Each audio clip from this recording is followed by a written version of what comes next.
प्रेत भगावे के विधि हमरा ना पता बा, मगर ई घर पे भूत प्रेत आत्मा के साया बा कि ना एकर पता जरूर लगावल जा सकेला। कैसे पंडित जी?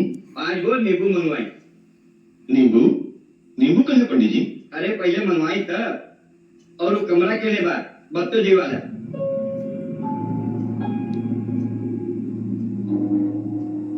आई आई दिखाओ तनी।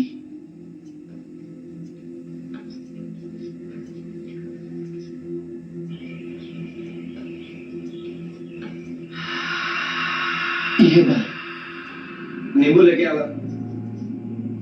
हाँ इन्हीं पंडित जी। ओम जयंती मंगला काली भद्रकाली कपालिनी दुर्गा क्षमा शिवा दात्री स्वाहा नमोस्तुते। सर्वमंगल मांगल्ये शिवे सर्वार्थ साधिके शरणे त्र्यंबके गौरी नारायणी नमोस्तुते।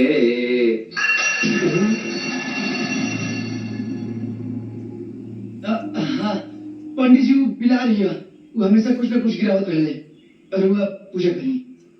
हाँ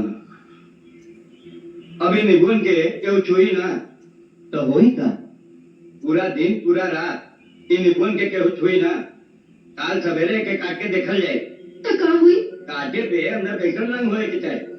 अब सफेद? अगर सफेद निकला तो समझ कोनो भूत प्रेत के बाधा नहीं खे। नहीं तो अगर एगो नींबू करिया निकला तो समझ लिए हल्का फुल्का साया बा जो उनकी पूजा पाठ से ठीक हो सकेला, और कहीं दूगो करिया निकल गई तो भारी बा। अगर पांचों करे निकलता तो ऋषि बाबू समझ ली कोनो भयंकर प्रेत आत्मा की साया राउ घर पे बा।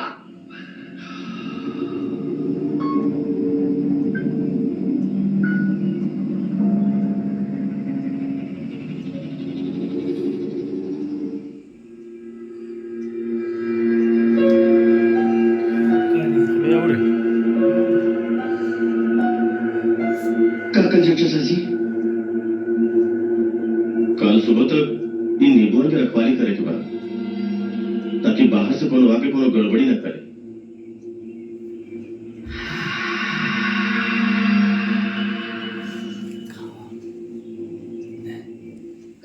छठ महापर्व